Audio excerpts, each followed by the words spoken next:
আসসালামু আলাইকুম ওয়া রাহমাতুল্লাহ। শাহ ডিজিটাল সার্ভে থেকে আপনাদের সকলকে জানাই আন্তরিক শুভেচ্ছা ও অভিনন্দন।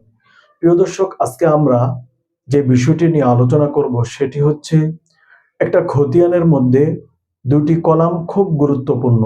একটি হচ্ছে অংশ কলাম, আরেকটি হচ্ছে শতাংশ বা অযুতাংশ কলাম।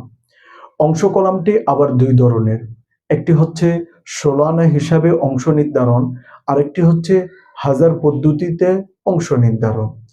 প্রিয় দর্শক, 16 আনা হিসাবে অংশ নির্ধারণ এই কলামটি বোঝার জন্য আমাদেরকে একটি সূত্র বুঝতে হবে এবং মুখস্থ করবে।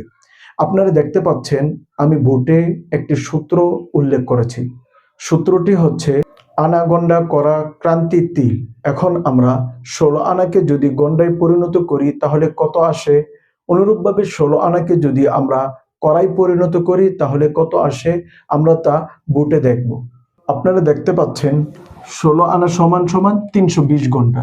320 ঘন্টা কিভাবে হয়েছে আমি তা উল্লেখ করে দিয়েছি। অনুরূপভাবে দেখতে পাচ্ছেন 16 আনা সমান 1280 কড়া, 16 আনা সমান 3840 ক্রান্তি, 16 আনা সমান 76,800 তিল। আশা করি বুঝতে পেরেছেন।